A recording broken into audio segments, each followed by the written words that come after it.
Thank you. Thank you very much. Please be seated. Thank you so much.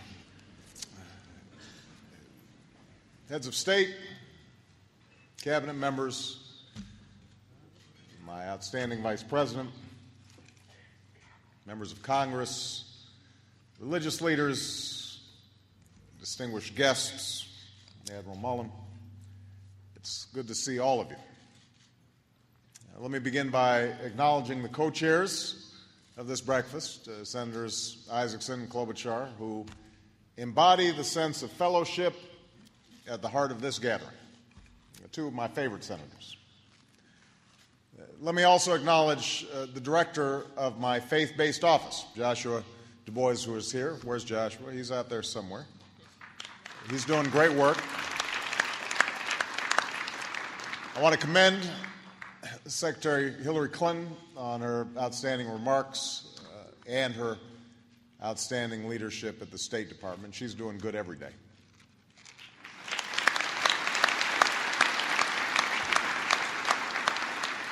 I'm especially pleased to see my dear friend, Prime Minister Zapatero, and I want him to relay America's greetings to the people of Spain. And Johnny, you are right. I am deeply blessed, and I thank God every day for being married to Michelle Obama.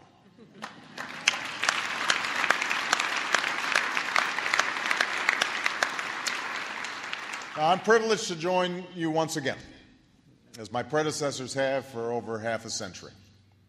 And like them, I come here to speak about the ways my faith informs who I am, as a president and as a person. But I'm also here for the same reason that all of you are. For we all share a recognition, one as old as time, that a willingness to believe, an openness to grace, a commitment to prayer can bring sustenance to our lives. There is, of course, a need for prayer even in times of joy and peace and prosperity. Perhaps especially in such times, prayer is needed to guard against pride and to guard against complacency. But rightly or wrongly, most of us are inclined to seek out the divine, not in the moment when the Lord makes his face shine upon us, but in moments when God's grace can seem farthest away.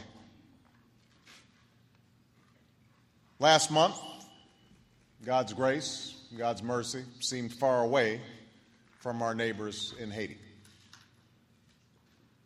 And yet I believe that grace was not absent in the midst of tragedy. It was heard in prayers and hymns that broke the silence of an earthquake's weight. It was witnessed among parishioners of churches that stood no more, a roadside congregation holding Bibles in their laps. It was felt in the presence of relief workers and medics, translators, servicemen and women, bringing food and water and aid to the injured. One such translator was an American of Haitian descent, representative of the extraordinary work that our men and women in uniform do all around the world, Navy Corpsman Christian Bouchard. And lying on a gurney aboard the USNS Comfort, a woman asked Christopher, "Where do you come from? What country?" After my operation, she said, "I will pray for that country."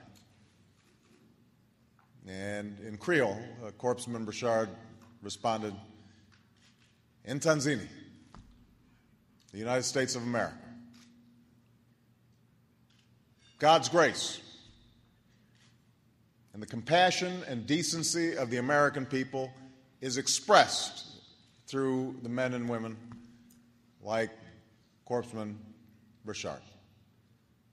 It's expressed through the efforts of our armed forces, through the efforts of our entire government, through similar efforts from Spain and other countries around the world.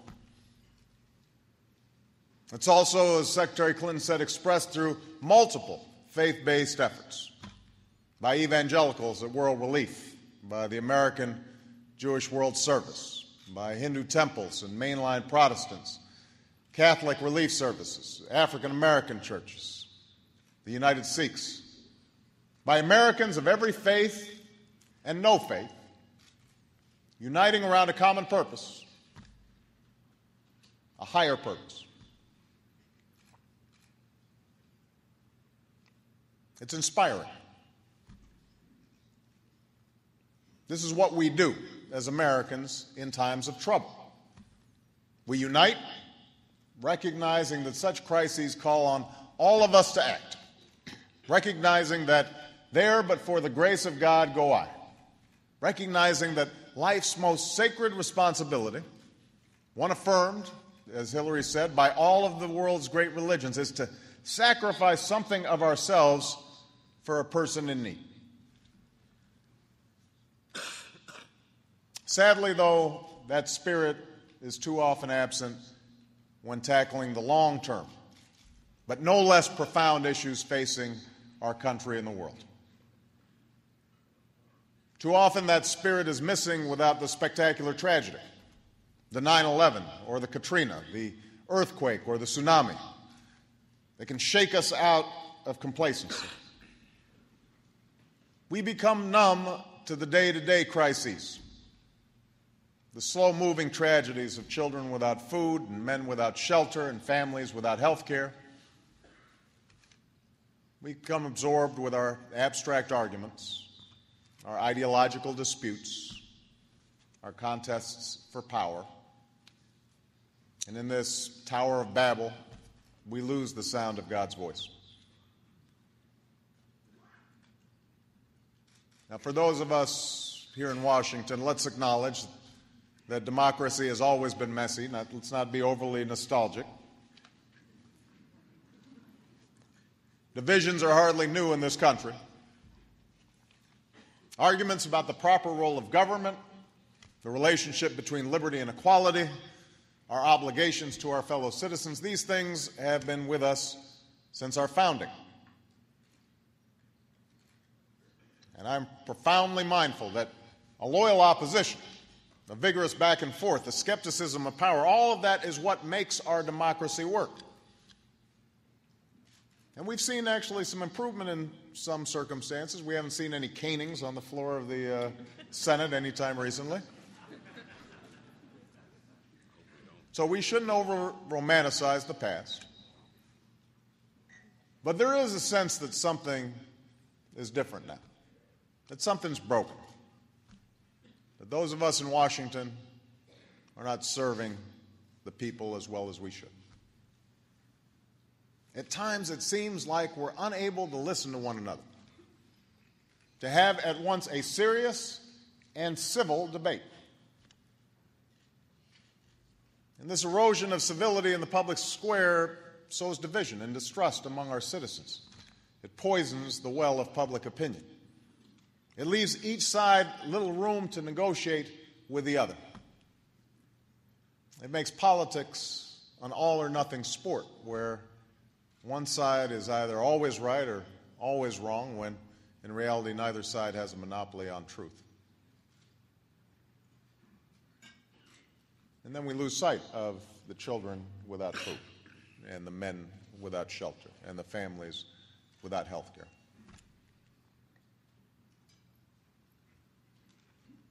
Empowered by faith, consistently, prayerfully, we need to find our way back to civility.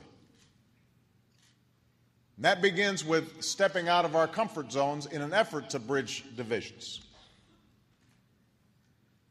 We see that in many conservative pastors who are helping lead the way to fix our broken immigration system. It's not what would be expected from them, and yet they recognize in those immigrant families the face of God. We see that in the evangelical leaders who are rallying their congregations to protect our planet.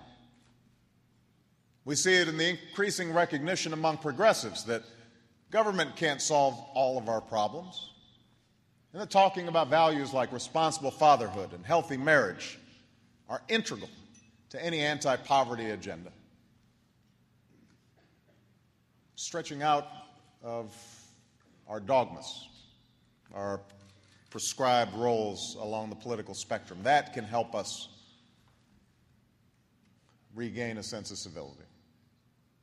Civility also requires relearning how to disagree without being disagreeable. Understanding, as the President said, that civility is not a sign of weakness. Now, I am the first to confess I'm not always right. Michelle will testify to that.